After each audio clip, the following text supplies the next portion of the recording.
Hey y'all, it's me. I'm back with another one in this bitch. It's your girl, sometimes your boy Charlotte Carolina. Okay, uh, this is pretty long, so I'm gonna make sure that watch my time right there. Make sure I'm under 2 minutes, 2 minutes, 3 minutes. I don't run my mouth too long. Put on your glasses right there beside you, right there. All right, because this is pretty long. I say again. Uh, there y'all go with just separatism and segregation again. Now Donald Trump has done a speech that is black niggas for Trump. Niggas for Trump. Oh Lord. And trying to tell y'all that y'all should be Republicans because the Democrats have been bucking y'all.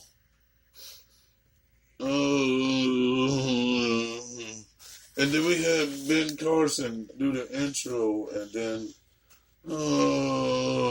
and then we had the pastor come up and do a speech because niggas love their gorge. So, and then this nigga talk about shit that niggas don't care nothing about the job. We got 6 million. Nigga, you talking to white folks? Niggas don't care nothing about that. Cause the first time Obama was up there, oh, he ain't doing that for niggas. I ain't got no money. I ain't got no job. Okay, niggas.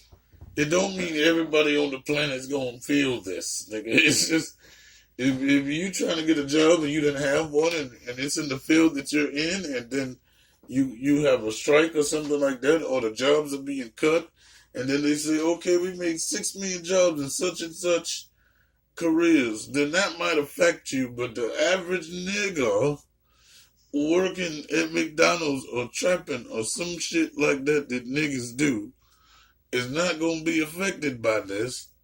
And what if I told y'all before, y'all needed to be Republicans so you can get the information and bring it back to the people? These people are picked on certain sides. They're not necessarily for you, or they're not necessarily for the other person. Donald Trump is for the rich, blah, blah, blah, blah, blah. Of course, he got money. But you have to make them happy so they can give away money. They're not going to give away money to poor people if they're not happy. That's one thing. Two, why they had to do this in Atlanta, the blackest place on the planet? Oh, that's not going to help us. 229. This ain't making no sense. We only got 4 more years to go. We need to vote any damn way. This is not helping the situation. It's just separating us again. It should be about one race of people. Human. That it should be the race. Not all these different colors. And now he's doing black folks for Trump. Nigga, we didn't even vote properly when Obama was there. What you think they're gonna make us do this time? This is ridiculous. Y'all need to get your shit together. This doesn't make any sense. African Americans for Trump. Niggas for Trump. Negroes for Trump. Spooks for Trump. Goons for Trump. Fuckery with Trump. I don't know, y'all. So let's run this beautiful thing footage. And you leave your comments at the bottom. So you like, comment, and subscribe. You know my slogan, so in case this shit cut off, I don't gotta repeat it at the end. Now, roll that beautiful motherfucking bean footage.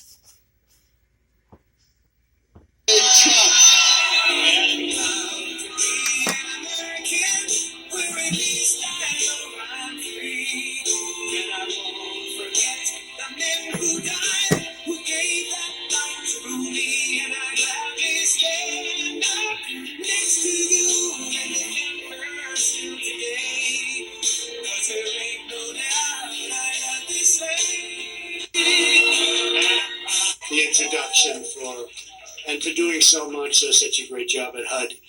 And Vice President Mike Pence, always been there. He's great gentleman, great man.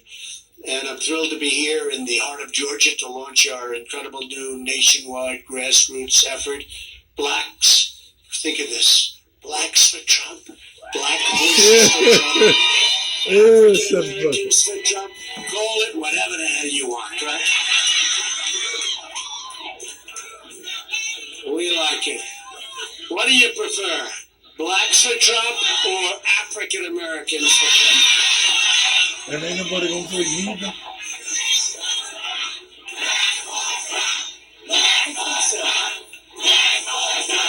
Human for Trump. Well, I want to thank you, and I'll tell you what. We're doing well. We have our best employment numbers, and we're going to get into it. But the support we're getting from the African American community has been overwhelming, and I want to thank each and every one of you for your courage and tenacity and devotion to really what's turning out to be a movement. This was like a movement in 2016. There was a movement of a lot of people. And by the way, you made up a good portion of that movement. You know that. Diamond and Silk.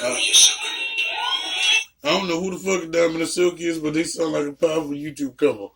And what happened with the wildfires? That's not what this is about. I don't give a shit.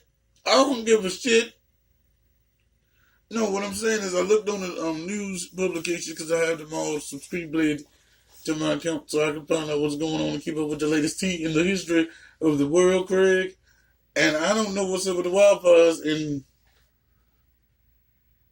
we black. We want to know what's going on with the wildfires. I don't give a damn about this, because they don't help the situation, niggas. Fuck, you mean? But they ain't in that situation. Yeah, the president's never in the situation. That's why he come after and talk that bullshit. Well, let's roll this beautiful bean footage. So great. And I hear you knocking them dead. You're all over the place. That's good. It's the way it's supposed to work, right?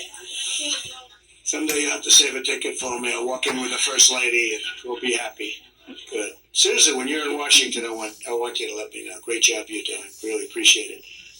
With your help, we're going to travel all across the country to every community, urban, rural, and suburban, and we're going to campaign for every last African American vote in 2020. From the beginning of our campaign, we took on the Washington lobbyists and the special interests and corporate media. See how that's working? They come at you, but you know what? We're winning. We're winning like nobody's ever won before. We took on the corrupt media. A lot of it's corrupt. And the political establishment that has failed America for decades and failed the African American community for decades. And we're starting to learn about things that we never thought were possible even. Exactly 3 years ago tonight, on November 8th, 2016, the people spoke. And we took our country back, and that's what's happening. We won an extraordinary victory for all Americans, and 1 year from now, we're going to win another incredible victory, and we are going to do it with a groundswell of support from hardworking African-American patriots. And you know exactly what I'm talking about, because altogether, we've never done better. We've never done better than we're doing now. The Republican Party was the original home of African Americans, and now African Americans are returning. It was a 100-year trip, if you think about it. Paris, it was 100 years, right? And now you're returning. And coming back to the Republican Party, people forget Abraham Lincoln was a Republican. We have to remember that. And you're coming back in record numbers. We're going to make 2020 a chance. We're going to give it really something. We're going to make it a chance that you take, but it's not a chance because you know exactly what's happening. You've seen, when I first came out and started talking about vote for me, that was taking a chance because I wasn't a politician. Now everything I said has come true, except more so, much more than we ever thought possible. When we look at the numbers, and we're going to go into the numbers, we're going to make 2020 a year of change in black communities all across the country. We've already been doing it.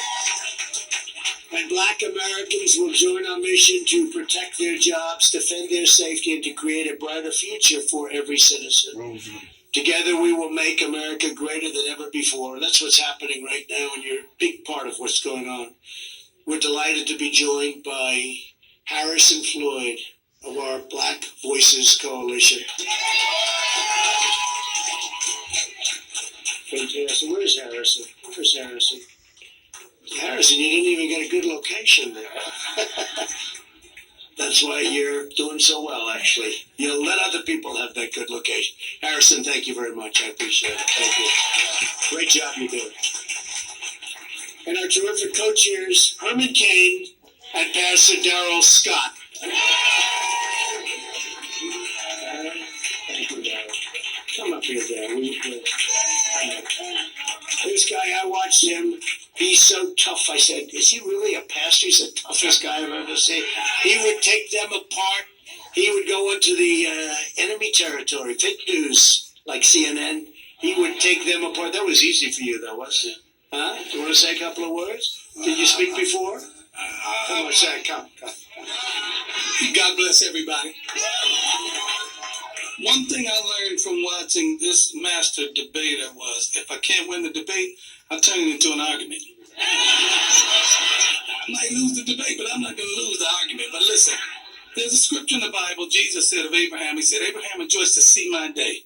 And he saw it and was glad. And we rejoice to see this day. We see it. We're glad about it. You know, in 2015, 2016, a handful of black people were courageous enough to come forward and publicly announce their support for then candidate Donald Trump, and not only announce support, but actively stump for him. Diamond and Silk and Paris Denard and too many. I don't want to leave anybody out, but we saw the day when people would hear us. For every 5 persons that criticized us, 1 person would hear us. And that 1 person caused another person to hear them. And you know, courage is courageous. Once somebody steps up to the plate, others say, well, I can step up to the plate and take it. Well, now look at us. And you ain't seen nothing yet. This ain't nothing yet. This is just a seed. Wait till we see the harvest in 2020.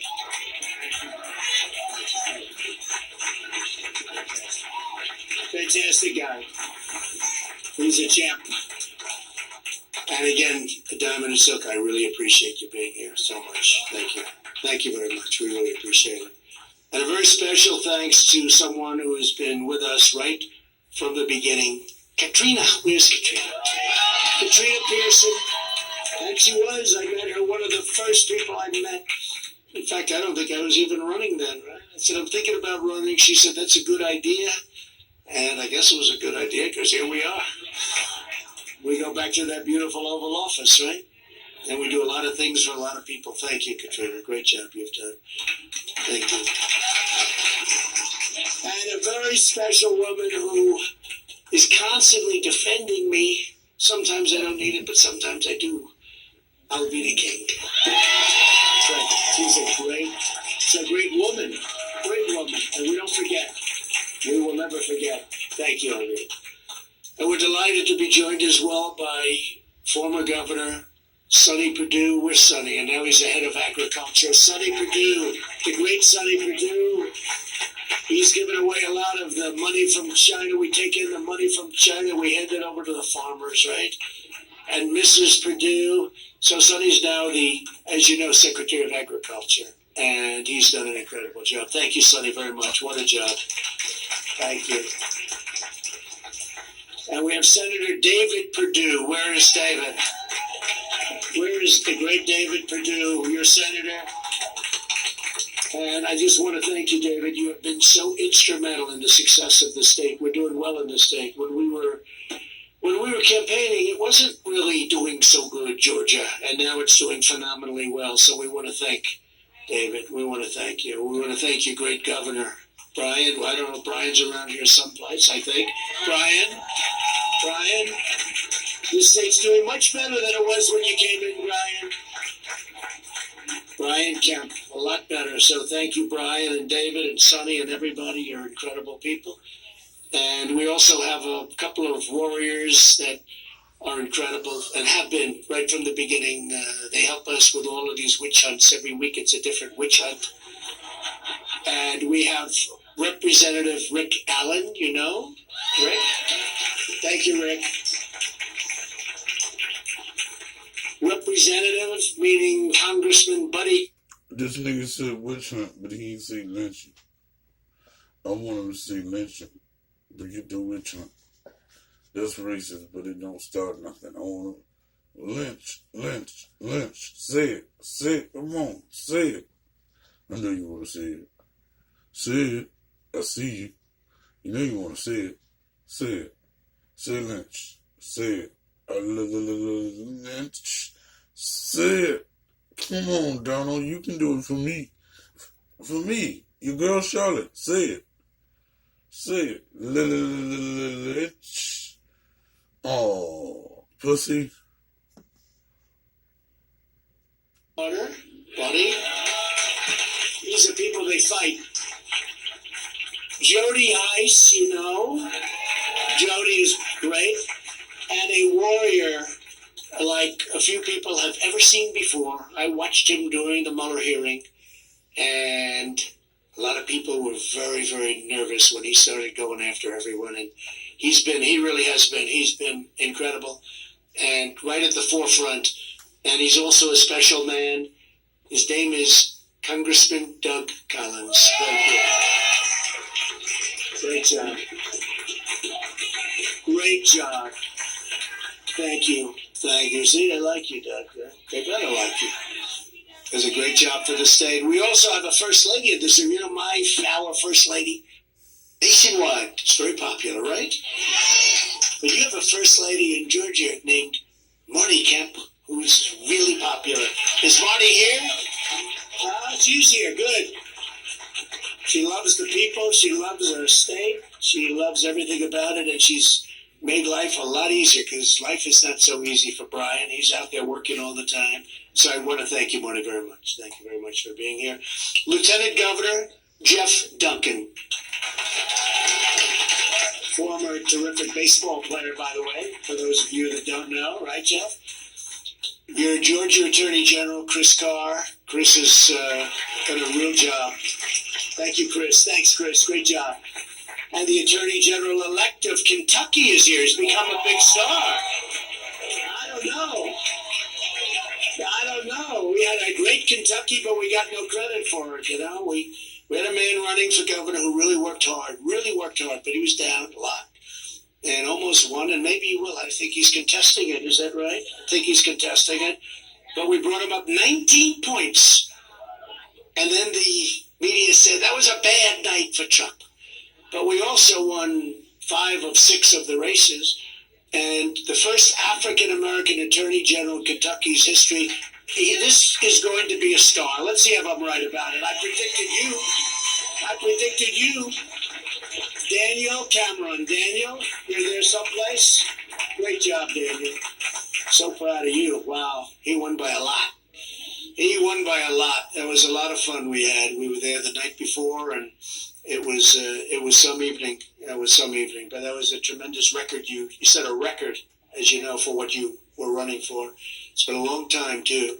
When I ran for office 3 years ago, I looked at the bleak, dismal record of the Democrat Party and asked the African-American community, what the hell do you have to lose, right? What do you have to lose? And I came off stage that night and all these professional handlers, right? I don't have too many handlers, but they say, sir, I don't think they're going to like that. I said, no, look, because I read a list. Last in crime, last in this, last in home ownership, last in the economy, lowest wages, all of this stuff. And I said, wait a minute, I'm just reading off a list. And I said, wait a minute. And that's when I said it. It wasn't as part of the script. I do my best work off script. My best work. I hate to say this. I also do my worst work off script.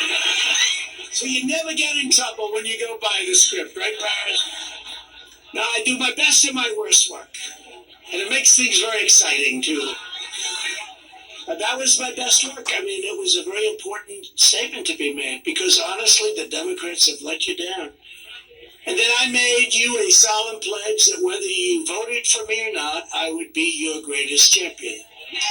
Okay? And you did. You came out. We did very well. I think we're going to do a lot better this time because now you know that we do it. Now it's not just talk. Don't forget, I came not as a politician. I came as a businessman, and I said, we're going to do things that are going to be great. Businessman / television star, right? We had a lot of fun with The Apprentice, but I said, we're going to do a job. And so, but who knew? I mean, a lot of people, they didn't know what I picked good judges. They didn't know a lot of things. They see what we've done with judges. We're at 157 federal and Court of Appeal judges. We'll be at 182 soon. A record. It's a record. And we were left by the previous administration 142 judges to fill. Can you imagine that? I thought they may have one. They may have none. I said, how many? So you have 142. I said, you have to be kidding. You have to be kidding. 142. So we'll be at 182, two great Supreme Court judges. And so it's great. Two great justices of the Supreme Court. And we're going to be looking at that whole situation with judges because we have a lot coming due. And it's, there are some saying greatest thing you can do, greatest legacy, most important thing to do for a president. I say military and defense is always most important. Somehow I would say defense. We've totally rebuilt our military. Our military is strong. We did a pretty big number on al-Baghdadi last week. He didn't know what the hell hit him, I can tell you that. They came in. They weren't playing games. They weren't playing games. They came in those brand new, those beautiful choppers, and they said, they went through the wall. They didn't go through the door, you know. I said, why are they? Because I'm watching this like you watch a movie. Okay, like you watch a movie, and they came through that door. They boom, boom, boom. That was dynamite. Boom, they blew a hole. I said, why don't they just walk through the front door? It's called booby traps. I said, that makes sense. But you never saw anything go so quickly, and so it was violent, but it was incredible. It was incredible. He killed a lot of people. He was the founder of ISIS.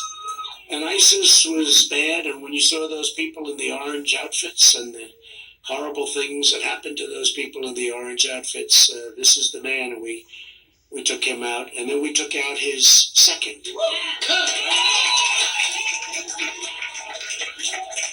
And we've got our eye on his third. And I vowed to pour out all of my heart and soul to fight for your families and for your future. That was after... it's true. I was reading that list, that horrible list. It was 10 points. And everyone was the worst, the worst, the worst, the worst, the worst for African American. And every single one was the worst. They had statistics, and I'm saying, man, this is really bad. And we took care of it. Now you have, from the worst to the best numbers you've had. For decades, the Democrats have taken African American voters totally for granted. They didn't do anything for you. Democrats have run America's inner cities at every level of government for 50, 60, and 70 years. And really 100 years, I viewed. I think Paris, right? 100 years. When Detroit last had a Republican mayor in 1962, it had a strong, beautiful economy. Per capita incomes were among the highest in the nation. And after nearly 60 years of really crooked Democrat rule, it's one of the poorest cities in America. It was one of the most successful cities in America. Philadelphia has a poverty rate more than double the national average. The city has had a Democrat mayor every year since 1952. 20 out of 20 most dangerous cities in America last year were run by Democrats. I'd say that's not too good. Nationwide, 58% of murder victims under the age of 22 are African American. America is waking up to the Democrat Party's record of suffering and neglect. That's what it is. They want your vote. They're nice to you just before the election, and then they forget about you for 4 years or 2 years or 6 years or whatever it may be. Then they come and they hit you hard for 3 months, and then they get your vote, and they say bye-bye. No, I see it. I mean, I deal with them all the time. I deal with a crooked politician, this guy Adam Schiff. He's a crooked politician. Nancy Pelosi should go back home to San Francisco and clean up her district. It's falling apart with drugs and with homeless and with all of the problems. It's not the same San Francisco. Of all, California's a mess, is right. Of all of the Washington sellouts that have wounded our nation, none has been worse hit than the Democrat Party's cruel and betrayal. I mean, the betrayal of the black community is unbelievable. What's happened? It's unbelievable. Democrats bowed at the feet of special interests and trapped your children in failing government schools. You look at the schools. The worst schools, and we're making a lot of progress, but you have the worst schools of anybody in the country by far. It's not even close.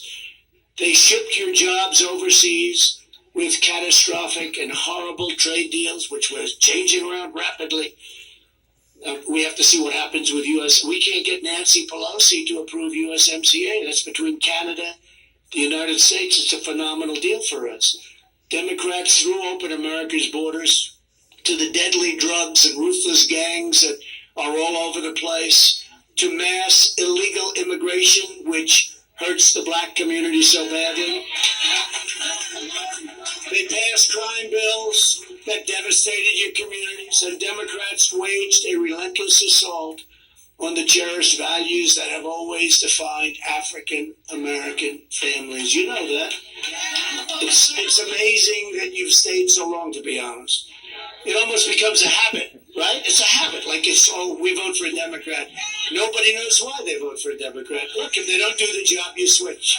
You got to switch. And some progress has been made like never before, perhaps, in such a short period of time. But under this administration, all of that has changed, and it's changing even faster now. We're undoing the damage inflicted by decades of corrupt Democrat rule and creating a historic tide of new opportunity and prosperity.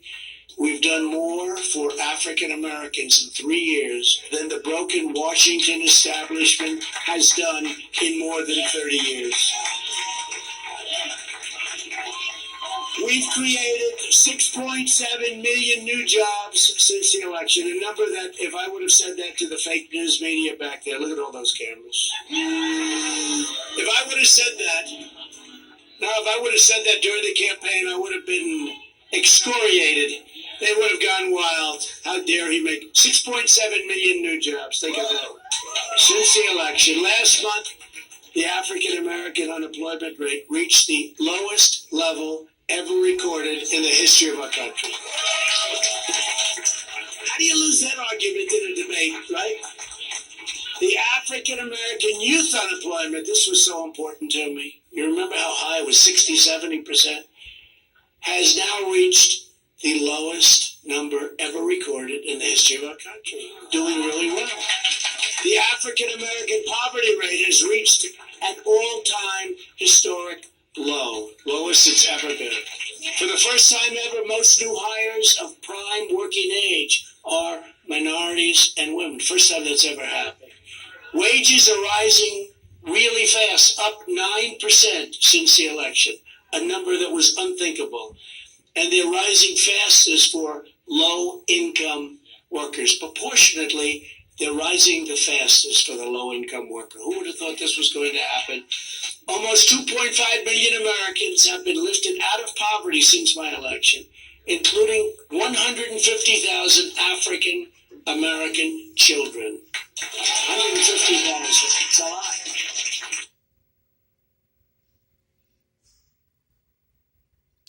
Like, comment, subscribe. It's your boy, sometimes your girl, Charlotte, Carolina. You know my slogan. I'm flexing on these niggas like Hulk Hogan. And stay woke, niggas.